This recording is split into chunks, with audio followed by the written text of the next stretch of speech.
The sky moved before Olympus understood why. Not dramatically, not the way it moves during war, when lightning tears it open and the air smells of something burning that has no name. This was subtler, a breath held at the wrong moment. Stars shifting a fraction from where they had been the night before, enough that a careful observer would notice and an inattentive one would not. Wind patterns altering along the northern coast, not reversing, not stopping, just bending slightly off their established course, the way water bends around a new obstruction. I had moved something, not much, precisely not much. The precision was the point. I had adjusted the transition rate between life and death along a narrow corridor of the Eastern Passage, slowed the intake by a calculable margin, not enough to cause suffering, not enough to strand the living in prolonged dying, or the dead in extended waiting, enough to register, enough to produce a signal in the cosmic architecture that anyone paying attention to the balance of things would feel as a slight wrongness, the way a craftsman feels a tool that is a fraction of a degree out of true. This was not grief. It was not anger. It was mathematics.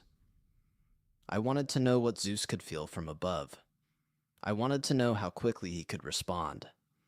I wanted to know whether the system was as tightly monitored as I suspected, or whether there was slack in it, space between action and response that I could learn to operate within. I had my answer within minutes. The balance restored itself with a cleanliness that told me everything I needed to know about the scale of what I was dealing with. Not a correction that showed effort, not a struggle to identify the source. Simply restoration. The intake rate returned to its established measure. The stars moved back to their positions. The wind resumed its course along the northern coast as though it had never bent. No thunder accompanied it. No lightning, no declaration, no messenger descending with a formal response. Zeus did not even dignify it with acknowledgement. He simply fixed it, the way you fix something small, without looking up from whatever else you are doing. The way a master craftsman corrects a minor misalignment without pausing the larger work. The adjustment had been beneath the threshold of requiring his full attention, and he wanted me to understand that. The absence of a response was the response. He was telling me, in the language of effortless correction, exactly what the distance was between his capacity and mine. I sat with that for a long time. Persephone found me at the edge of the Styx. She does not announce herself.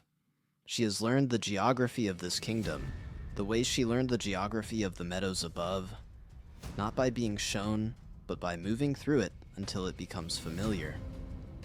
She stood beside me and looked at the water, and I did not explain what I had done because I did not need to. She had felt the shift. She feels most things in this kingdom now.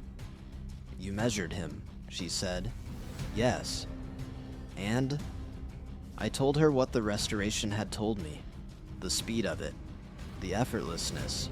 The absence of any message, which was itself a message, and one that had been delivered with the particular confidence of someone who has no doubt about the outcome of a comparison. She was quiet for a moment. Then, so the question is not whether you are strong enough. The question, I said, is whether I am alone.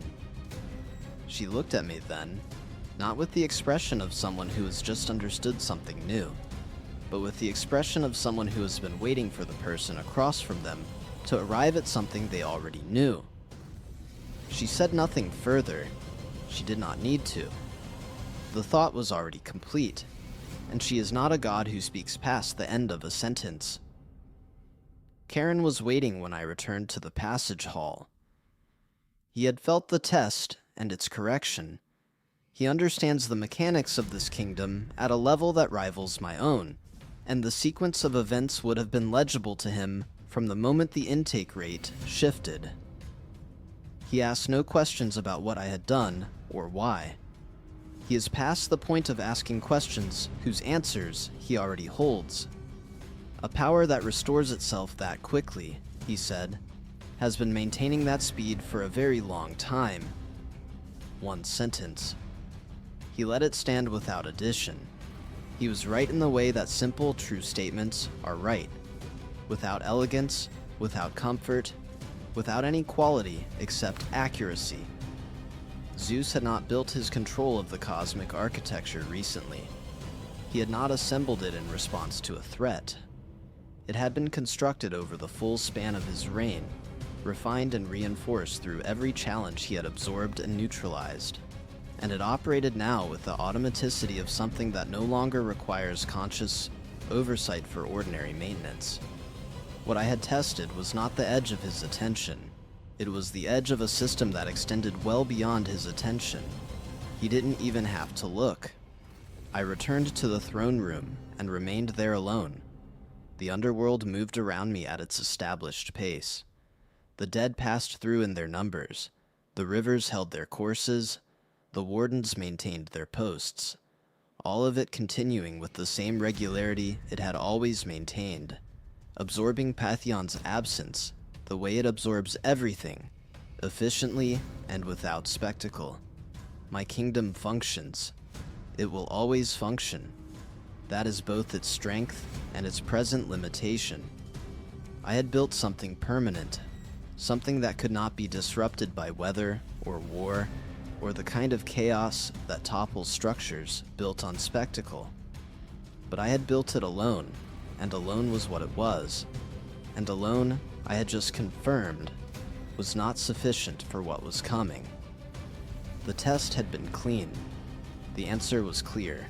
I could alter the margins of the system. I could not move the sky. To move the sky, I would need something I had never sought and had never been offered. Weight on the other side. Not force, not lightning, not the particular violence that resolves things quickly and leaves new problems in the rubble. Something more structural. The kind of weight that comes from another sovereign choosing to add their mass to a position for reasons that are their own and that align at this specific moment in the history of things with mine. I thought about what I knew of Olympus from the outside. I thought about a god who measures everything in visibility and has been measuring, for a long time, what he is owed versus what he has been given. I thought about a god in a council chamber who noticed the architecture of a word and said nothing, which is not the same as having nothing to say. I thought about the nature of patience, how it is not the same as satisfaction, how a god who has been patient is not a god who has accepted the current arrangement as permanent, only as the arrangement that currently exists. Olympus presents itself as unified. It has presented itself as unified since before the Titan War ended, and the presentation has served Zeus well, because a unified Olympus is an argument that terminates most conflicts before they begin. Why move against the center of all things? The center holds. But I had been watching the center from below for a very long time. Centers hold until they don't, and the pressure that undoes them rarely comes from outside. I was not going to stand alone in this. Not because I lacked the will. I have never lacked the will. But because will without coalition is gesture, and I was not interested in gesture. I was interested in outcomes, in the kind of structural shift that does not reverse itself after the moment passes, that changes the permanent arrangement of things rather than temporarily disrupting it. The test had given me what I needed, not a plan, not yet, but a parameter. I could not move the sky alone. That was the last time I intended that to be true.